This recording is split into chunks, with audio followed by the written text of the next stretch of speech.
and Jim Jarmusch.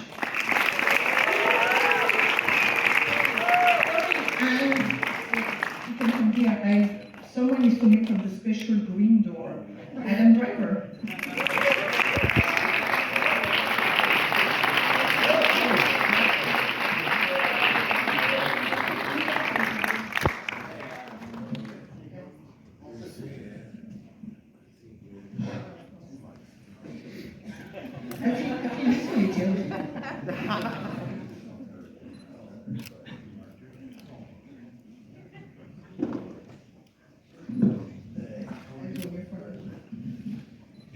And I think Indya is joining us as soon as she's out of traffic. Trucking traffic. It's New York City. Maybe I can ask, sorry, I can't see people very well. Can I ask first question to you, Jim, about the writing process for this work particularly? It's a triptych, so I assume you wrote 3 stories separately, knowing they would connect. But did you have a particular way of thinking about each when you were writing, or they will connect later, or not connect? I always have a kind of haphazard way of writing where I'm gathering small ideas that I don't quite know the overall structure or picture yet. And I write thinking of actors I would like to collaborate with on these characters. So I started, the first thing I thought was, it'd be cool to make a film with Tom Waits as Adam Driver's father. And that's where it started, and while writing that story, and then Mayim Bialik is, she was a host on Jeopardy, and I'm a kind of Jeopardy nerd, and I hadn't really seen her acting. TV, she's a famous TV actor, right? But I just thought, oh wow, that Jeopardy host kind of character could be close to the sister. And then while kind of thinking about that, I started thinking about the mother story, and Kate and Vicky. And then, so they all kind of happen, I gather them sort of all the details, and then I write really fast, like a month. But it's hard, I can't exactly tell you how it works, because it's really collecting disparate ideas that I don't quite know the overall connect the dots picture yet. So that's my kind of non-answer. It's an answer. Well, it's the way I do it. Yeah, I mean, it's a creative process, and it's always interesting to see how it gets connected from the writing to the filming. But obviously, the cast is a very important part of these 3 stories. Yes, and I've worked with everybody before, except never with Charlotte Rampling, and I had not worked with Vicky, but I was a fan.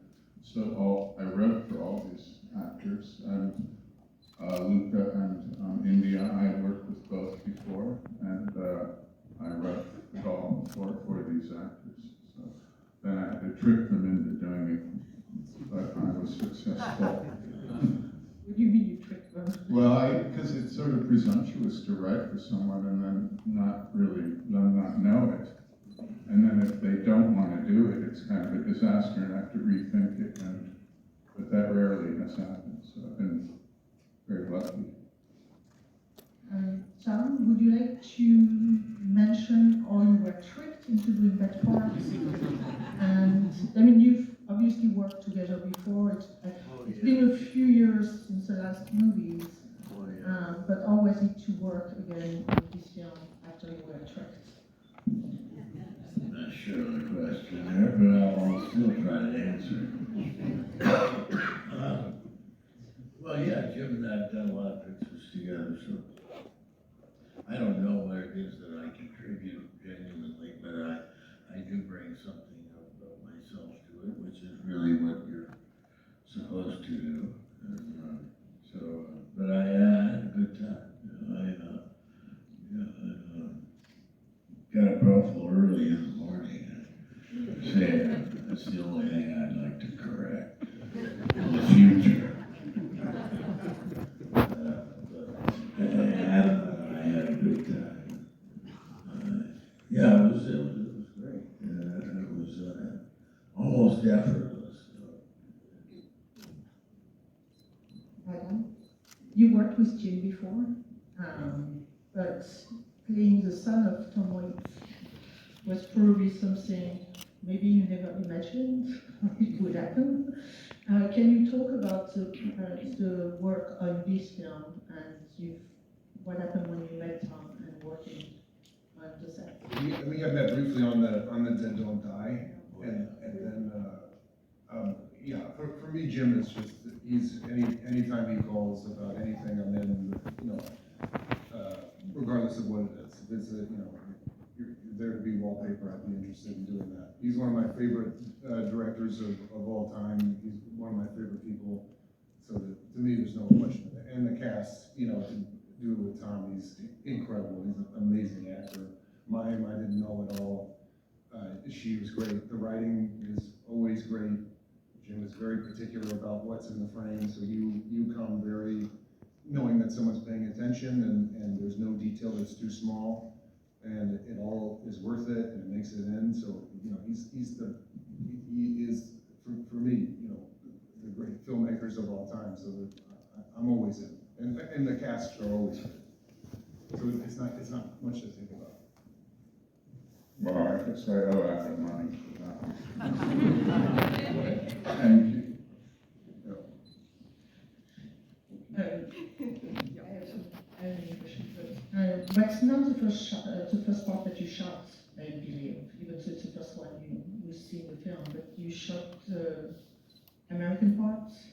We were all set to shoot we shoot them in order, and we had a very unfortunate situation I won't go into with IATSE, and one local IATSE person fucked us, shut down our film. I lost a lot of money, and then I had to move the production to shoot first in Ireland, then come back and shoot in the US, and then go back and shoot in Paris. So I have a very bad feeling still from this. It was very unfortunate, and my next film I'm not shooting in the US, partly for this kind of reason. And I'm not anti-union, believe me. I'm in the Guild. I used to be in the United Sheet Metal and Aircraft Workers Union, which paved my way to Columbia, etc. So it's not like there's just a particular thing that was not kind of crushed a handmade film that I resent. So there, I said it. But you were ready then to shoot in Ireland with Vicky, Charlotte, and Kate. Yes, we shot that quite first. fast, or were you able to do this really fast when the first part was shut down? Yeah, we had to go to Ireland to do all our preparation there for that shoot, as we did for each of the chapters. We had like a week or two of prep, and then like 2 weeks to shoot, or 10 days maybe. So yes, we had an excellent crew in Ireland, and part of our French crew, India.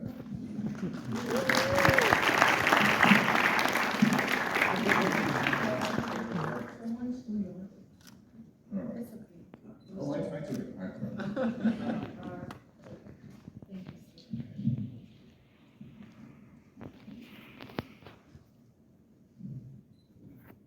I wanted to go into Vicky since we were just on part 2, which was shot first. But I wanted to hear from Vicky about working on set, working with Jim since it was your first time, and I think you were the only one who's representing part 2. Yeah. I never really know what we talk about when we talk about making films.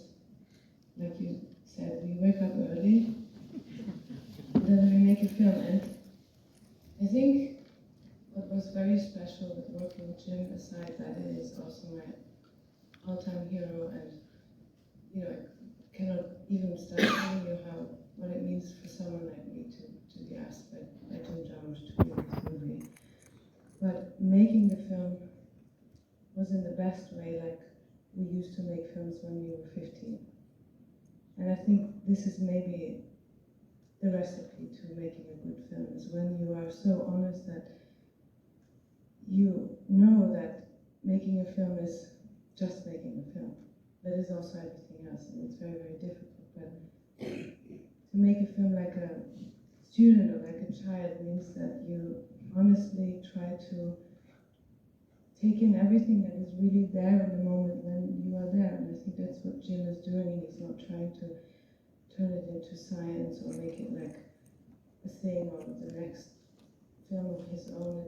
It's just a film, and by being just a film, it becomes everything for everyone, and it leaves the ego and it leaves the signature, and it becomes music and poetry at the same time as it is a film. And I think making the film felt like that. Let's go to the Paris story with Luka maybe first. Working on the film, Harry. And then we'll go to India. It's really, Jim creates such like a great work environment, and he's particular without like being like arrogant or mean in any sort of way, and he really knows how to communicate his ideas, and I feel like as an actor it's so helpful to be with somebody who really knows what they want and knows how to communicate their ideas, and I don't know, for me it was so awesome. I've always wanted to be an actor, and I grew up watching his films and actually I grew up in Paris and I had moved to New York to become an actor, and then like the first big time movie, I got to shoot it back in Paris. It's like one of my favorite directors, so I was like, wow, this is pretty awesome.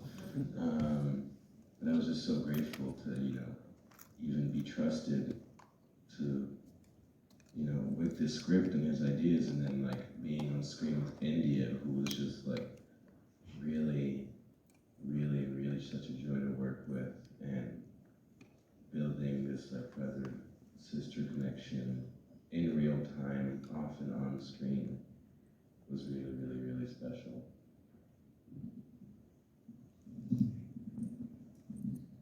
I love you, Luka.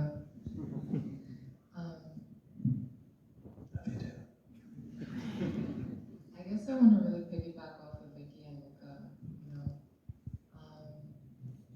Like so much of what they said was an emphasis on like the sincerity of the space and the environment that Jim had built around us. But I think first of all, thank you so much for trusting me, Jim. I really Thank you, what you brought. Thank you for trusting me. Thank you for having me. I got to do my best work on Jim's film.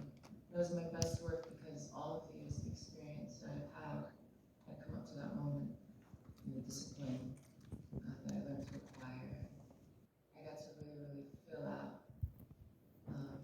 my space on set to really, really embody this character. But when it comes to my instrument as an artist, what I find is that I'm able to provide the most sincere reflection of whatever human experience I'm reflecting as an actor when the environment supports that.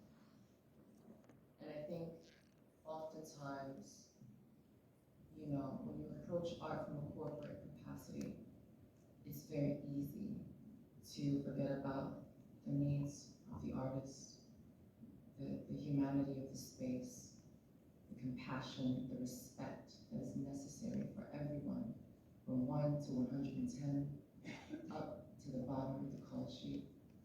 And I think that a lot of people in power sometimes, when it comes to creating, they get caught up in controlling the environment. And they lose track of what it means to take care.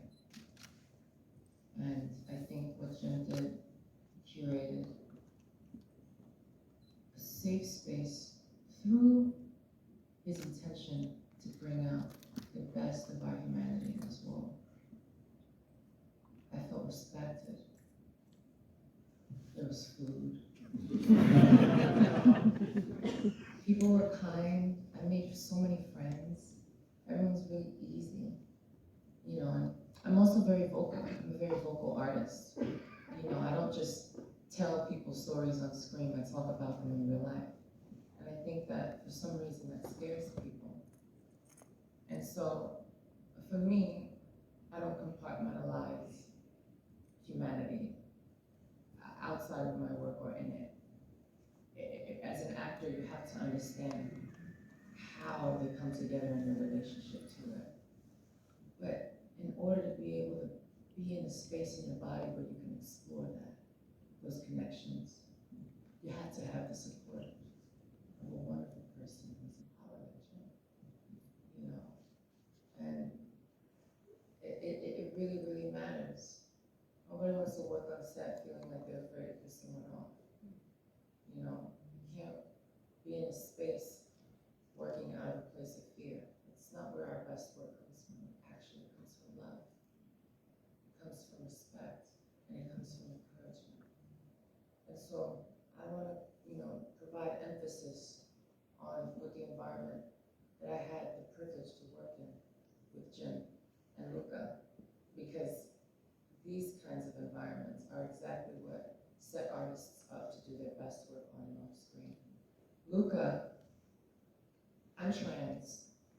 Men aren't always comfortable showing me affection. And I feel it. I feel it. It's very unnerving when it happens because I forget. You know, I forget that I'm trans sometimes, and other people don't. So I was just awkward and worried about what it would be like to receive the affection from someone like Luka within the container of a sibling relationship. My experience growing up with my siblings was very different than the narrative that we built around our relationship with siblings. And that was healing to me. It was healing to me. It gave me something to bring back home to my brother. And if your work as an artist, I only want to do work as an artist that affects me in my life in this way. I want to be changed by the work that I do. And I gotta tell you, working on set with Jim, coming out with another brother, it was better than ceremony. It was better than that ayahuasca trip, you know, whoever went on probably was. It was so good because it was true. And in telling a story about family, masking and unmasking, and what does it mean to be sincere, and what do you get out of that in the relationships when you show up with truth? It's risky, but you never know what other people have inside of them that they need so badly to be reflected in the person in front of them, to feel like they're enough. And I got to experience that on set with everyone that I got to work with. I'm so grateful. Thank you. And I just have to you are remarkable and what a gift to work with all of you guys and our crew. You know, we work very, very focused and we were very focused and worked very, very hard. But all of our crew were treated equally, and we don't have a kind of hierarchy. And so we have a certain feeling on set. It's very important to me where everyone is of equal importance. We don't interfere in each other's jobs, but we're very focused and we work very hard. In this film, I would go back to the hotel sometimes exhausted by, I'll tell you, it's a lot more complicated to be studying someone's slight gestures and their eyelids, etc., than having 12 zombies come out of the graves. You know? That's easy. So all these details, and the film is constructed very, very carefully to accumulate as 3 movements in one piece of music, you know? So thanks to everyone who collaborated on this film. That's why our feeling of shooting was good and positive and very focused, you know. We worked really hard. But hats off to everyone who helped make this film. And special shout out to YSL and Anthony and them for supporting us, you know. They really, really, if it wasn't for them, I wouldn't have met Jim. But That's right, because we met working on a short film for Saint Laurent some years ago. And they asked me to make a short, sort of surrealist film, anything I wanted, and we did, and we worked together with Chloe Sevigny, Charlotte Gainsbourg, and Julianne Moore, and we had fun making that little film together. And that's where we met. It's about French water. It's called French water.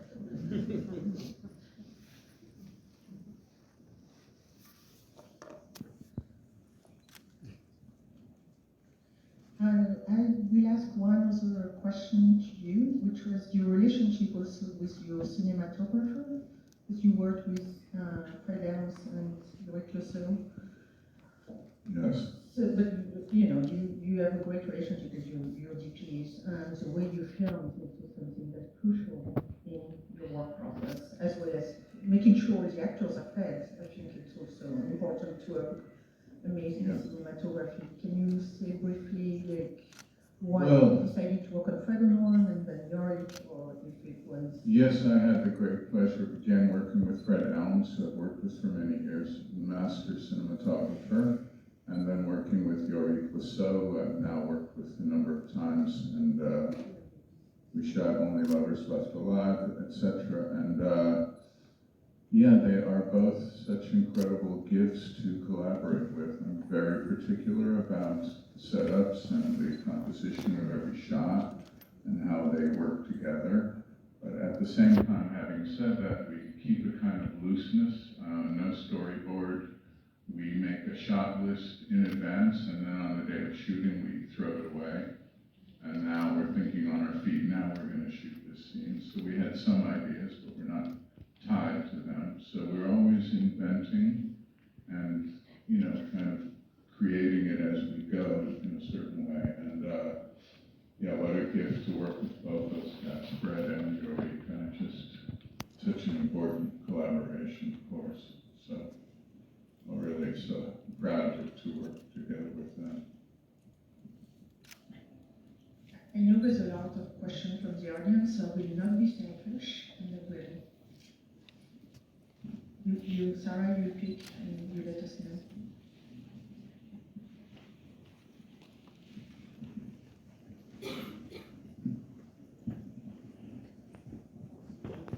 Hi, thank you so much for being here. My name is Rachel Shaw. I am a senior at Columbia, and I just have a question for Jim about just like the filmmaking process and being at this stage, because I think it's such an interesting point where, you know, you're after the fact, the film is created, it's shipped off, it's being screened, and like how at this stage you feel looking back at it, how you feel whenever you have a creative project that is finished, and the process of moving forward with your work in the aftermath of making such a thing.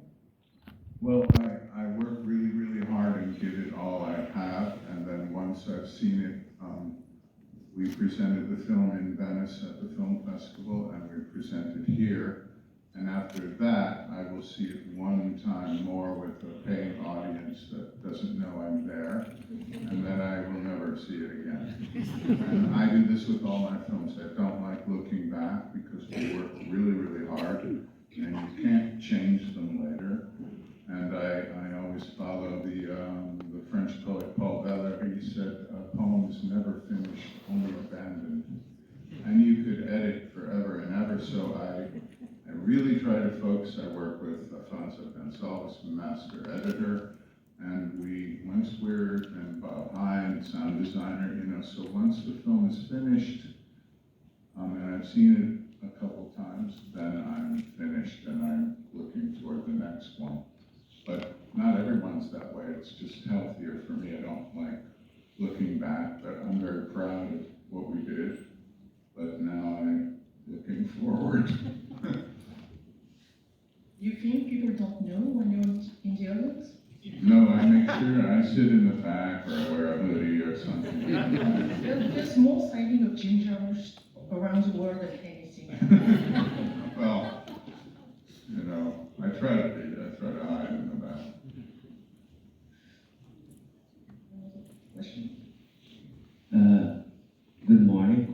congratulations for such a great film. I have always been a fan of your work. This question is for Jim. Though there was a comic tone to the narrative, I felt that it was really deeply sad, because for me it was a meditation on how families are broken or distant and lonely and maybe secretive for themselves. They're not comfortable enough to open up about themselves to their own relatives, in this case mother, father, sisters. I wonder if this was your intention to depict, to bring this an awareness about family disconnection maybe. And also I'm very intrigued about if you can rapidly comment about the elements of water, the shoots in the car, and I guess that's it. If you can tell us a little. I was very interested about the element of water appearing in every segment of the film. Thank you. Well, that's a lot of questions. Thank you. First was just about, what was the first part of the question? Yeah, you know, I wasn't really setting out with an intention. The film, I didn't want it to really say anything. I wanted it to observe people that are flawed without judging them. The thing about a balance between sadness and humor was important to me, to sort of allow them both to exist in the film. But it's an odd film because it's very quiet and it doesn't employ drama, violence, action, sex, you know, and almost none of the things you expect. It's not giving you that. So I was just interested in empathetic observation, really. And as far as families, they are very complicated, and I thought it was interesting thinking about it. And again, it's not a big analytical thing, a starting point, but more after finishing the film, I thought a lot about how parents they're not upfront with their children for a number of reasons. Either they want to be guides for them, or they don't want to reveal certain mistakes they've made, or they want to be a kind of role model, or there are a lot of reasons why they're not really that maybe upfront about who they are, and I found that interesting. But yeah, and okay, water. I don't know, I'm sort of obsessed with water. In my last few films, water is the essence of everything, of life on this planet. And I did an indigenous girl I was talking to some years ago. We were drinking water, and she referred to it as medicine. And it's the essence of everything, water. And yesterday, I met a water sommelier. I did. I never knew they existed. She was cool. Anyway, yeah, water is very important to me. I don't know. I love water. It's my favorite drink. And what else was there? I have water, yes. I usually travel with water. I like swimming, too.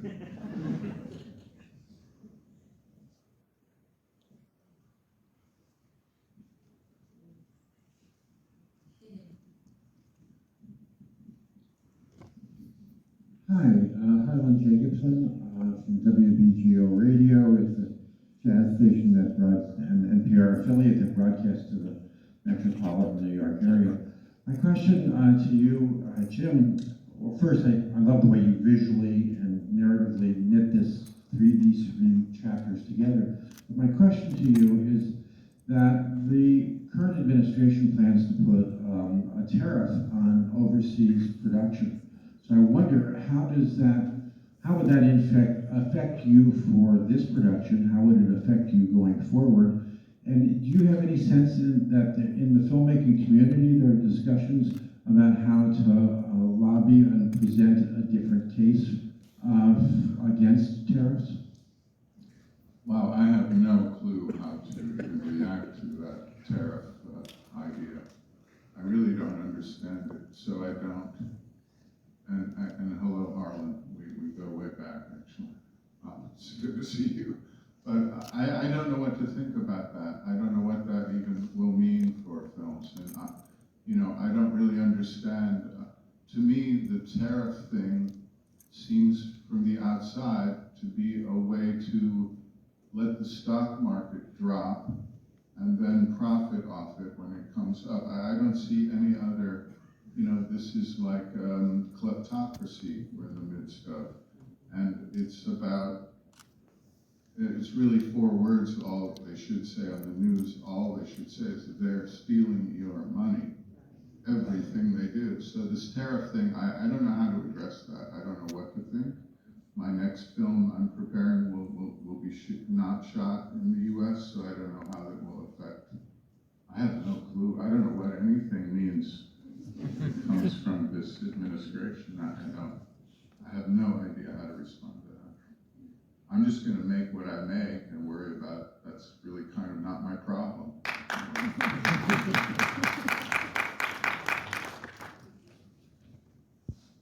We have time for one more. Hi, curious about maybe the desire, the impulse to kind of stop stories when they're not just getting interesting. Obviously they're interesting as they're unfolding, but like specifically with the father segment, we see that he's a complete scam artist, and then that's the end of the journey. We see we kind of, I don't know, my one part of my brain is like, I want to see what this punk rock sister goes on to, and what bar or restaurant this father is going to, and what life looks like for them when they're not with their family and trying to posture as somebody else. So I'm curious about the impulse to stop there. Maybe you have no desire to go into it, and that is the end of the story, or just if you could talk about that a little bit. Well, it's interesting because I never like, in any of my films, I don't like the end to be, and rarely, there are a few instances where it's like a curtain drawn and this is the end. Dead Man and Ghost Dog maybe being the exceptions. But I don't like to leave, I don't like the characters to be gone, and so I never really think the endings are really the end. And in this case, it's very carefully constructed, a cumulative film with 3 sections. So where they end for me was the point to move to the next movement of the piece of music. So, but I'm happy to say that. I too would like to see where did he go for the restaurant, and what was the rest of the evening like, and what happened to the kids when they went home and told that, talked about seeing their father, so I like imagining what would happen after the fact, but it wasn't part of my conception as putting it on the screen, so. I wish we had more time to talk now, but you'll be back tonight for the centerpiece presentation at the festival and meet a growing audience. It's really great to have you here. Thank you. I just have to say thank you to the New York Film Festival, which is like my religion. It's like going to church for me. It's such a fantastic thing. I'm part of New York, And thank you.